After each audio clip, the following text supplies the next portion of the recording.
সৈয়দ মীর নিসার আলীকে ইংরেজেরা বলল, দাড়ি তো তুই রাখতে পাবি না বাবু, দাড়ি তো কাটতে হবে। সৈয়দ মীর নিসার আলী দাড়ি কাটবো না।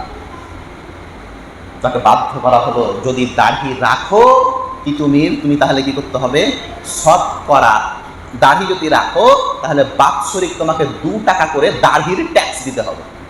কিসের ট্যাক্স? কর কর কর ট্যাক্স। দাড়ি রাখার কারণে আমাদের পূর্বপুরুষেরা কর দিয়েছে গো, ট্যাক্স দিয়েছে, বছরে 2 টাকা করে সরকারকে দিয়েছে। কেন? দাড়ি রাখবো রে, দাড়ি কাটবো না। দাড়ি রাখার জন্য বাৎসরিক 2 টাকা করে দিয়েছেন তিনি। আর আজকে আমরা দাড়ি কেটে আজকে নারে তকবীর আর আল্লাহু আকবার বলে দিন কায়েমের জন্য প্রস্তুতি নিচ্ছি। সম্মানীয় উপস্থিতি, আমি আপনাকে বলতে চাইছি, এই ভারত স্বাধীন আন্দোলনের ইতিহাসে যদি আমাদের নামগন্ধকে মুছিয়ে দেন তাহলে নামগন্ধ কাউরি থাকবে না। মোগল সাম্রাজ্যের শেষ বাদশা বা রাজা বাহাদুর শাহ জাফর, ভারতবর্ষের মোগল সাম্রাজ্য ছিল না, এই মোগল সাম্রাজ্যের শেষ বাদশা বাহাদুর শাহ জাফর মারতে মুজাহিদ, জেলে বন্দি করে রেখেছে ইংরেজেরা। কোনো মতেই নিচু করতে পারছে না তাকে, কোনো মতেই ইংরেজদের পক্ষপাতিত্ব, ইংরেজদের মতো, ইংরেজদের গুণগান গাইবে এরকম করতে পারছে না।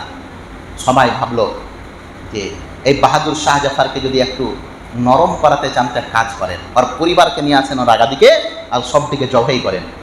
যখন দেখবে আমার চোখের আগাদিকে আমার এইরকম হচ্ছে, তখন ভয়ে হয়তো আমাদেরকে নমনম করবে।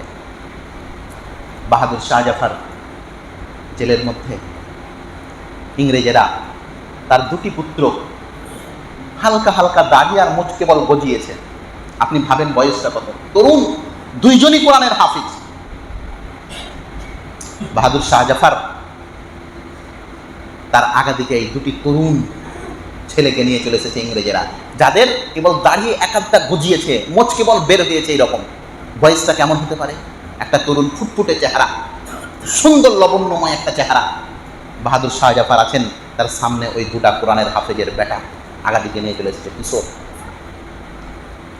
বাহাদুর শাহ জাফরকে বারবার বাধ্য করছে, বাহাদুর শাহ জাফর আমাদের সঙ্গে হাত মিলাও, আমাদের হ্যাঁ এর সঙ্গে হ্যাঁ মিলাও, না হলে এই তোমার পুত্র দুটোকে দেখছো তোমার সম্মুখীন তার শিরচ্ছেদ করে দেবো, তার মাথা কেটে দেবো। বাহাদুর শাহ জাফর আল্লাহকে বলছেন, আল্লাহ বড়ই একটা পরীক্ষায় ফেলে দিলে, একটা আশ্চর্য পরীক্ষায় ফেলে দিলে।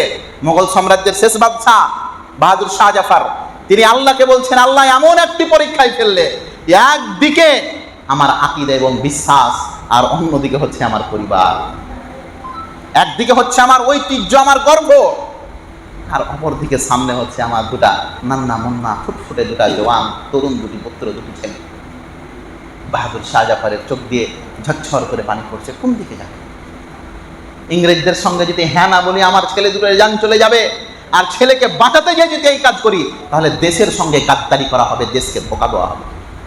বাহাদুর শাহ জাফর সবুর করলেন, তিনি বারবার বললেন, লাগতা নেই হে দিল মেরা ইয়ে উজড়ে জামা উজড়ে দিয়ারো মে। এটা তারই কবিতা, অনেকগুলি কবিতা তিনি লিখেছেন।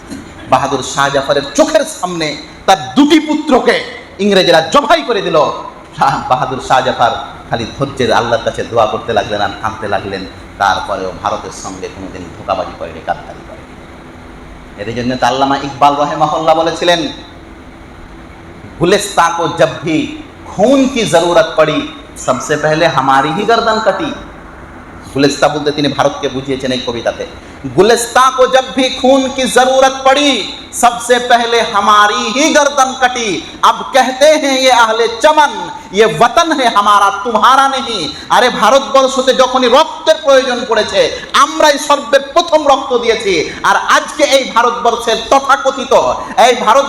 তথাকথিত গুন্ডারা দিয়েছে, আজকে আমাদেরকে বলা হচ্ছে তোমরা হচ্ছে শরণার্থী, তোমাদেরকে এনআরসি করা হবে আর এমপিআর করা হবে, তোমাদের অমুক অমুক সালের তোমাদের কার্ড দেখাতে হবে, না হলে ভারত থেকে তোমাকে বের করে দেওয়া হবে। সম্মানীয় উপস্থিতি, আমি আপনাকে বলতে চাইছি এই ভারত স্বাধীন আন্দোলনে আমাদের ভূমিকাই ছিল সর্বের প্রথম। বিহারের মধ্যে একটি জায়গাটির নাম হচ্ছে আরা। যিনারা ফারাক্কা এক্সপ্রেসে কোনোদিন দিল্লি গেছেন, আমি তাদের একটু স্মরণ করার জন্য বলছি, যে মনে থাকতে বেশি। মালদা থেকে একটা ট্রেন দিল্লি যায় না, নাম হচ্ছে ফারাক্কা এক্সপ্রেস। নাম শোনেননি আপনার ট্রেনের? প্রতিদিন যায় ওটা, সন্ধ্যার দিকেই যায়। এই ফারাক্কা এক্সপ্রেসে যদি আপনি দিল্লি যান, তো পাটনা, এই পাটনা রুটেই পড়বে, পাটনা স্টেশন, বিহারের রাজধানী যেটা পাটনা। পাটনা, তারপরে আছে ফুলওয়ারি, আমি স্টেশনের নাম বলছি, পাটনা স্টেশন এই ফারাক্কা এক্সপ্রেসের, তারপরে ফুলওয়ারি স্টেশন, তারপরে আছে আরা। আপনি এখনও গুগল ম্যাপে ট্রেনে দেখতে পারেন আরা স্টেশনের একটা নাম। আপনি কি জানেন এই ভারতবর্ষের মাটিতে সর্বপ্রথম ইংরেজ বিরোধী আন্দোলনে ছাত্রদের আবাসালয়, ছাত্রদের হাস্টেল যদি কেউ বানিয়েছিলেন, তার নাম হচ্ছে ইব্রাহিম আরবি। এখনো তিনার মাদ্রাসা আছে, এখনো তিনার সেই প্রতিষ্ঠান রয়েছে। কোন প্রতিষ্ঠান? যেই প্রতিষ্ঠানে প্রায় 13,000 তালবিলিম থাকতো। তালবিলিম বুঝেন না? ওই আপনারা বলেন না পরের বাড়ি খেয়ে বেড়ায় এরা, আরে এরাই তো স্বাধীনতা এনে দিয়েছে গো। স্বাধীনতা কে এনে দিয়েছে? আপনি ইতিহাস পড়িয়েন।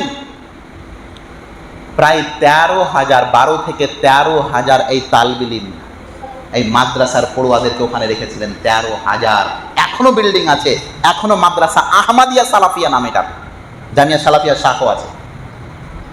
এই মাদ্রাসা তৈরি হয়েছিল, ভিত্তি স্থাপন হয়েছিল ইংরেজদের বিরুদ্ধে আন্দোলনের। কাউরি ব্রেনে কথা ছিল না যে ছেলেদেরকে হাস্টেলে রেখে পড়াশোনার ব্যবস্থা করতে হবে। সর্বপ্রথম ভারতবর্ষে কোনো প্রতিষ্ঠানে যদি ছেলেদেরকে রেখে শিক্ষার ব্যবস্থা করে থাকে 24 ঘন্টা রেখে, তাহলে ওটা হচ্ছে ইব্রাহিম আরবির প্রতিষ্ঠিত মাদ্রাসা, মাদ্রাসা আহমাদিয়া সালাফিয়া আরাতে এখনো রয়েছে।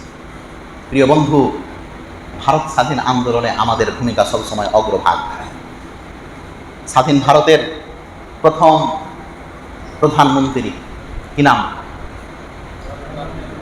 জওহরলাল নেহেরু। তিনার একটি লিখিত, নিজের লিখিত একটি বই আছে, ডিসকভারি অফ ইন্ডিয়া। তিনি বলছেন, ওই বইয়ের মধ্যে উল্লেখ করছেন তিনি, যে আমি যখন ভারত স্বাধীন আন্দোলনের কথা নিয়ে এলাম আমার বইয়ে, তো সব সময় আমার মাথায় আসতো ওলামায়ে সাদেকপুরের অবদান।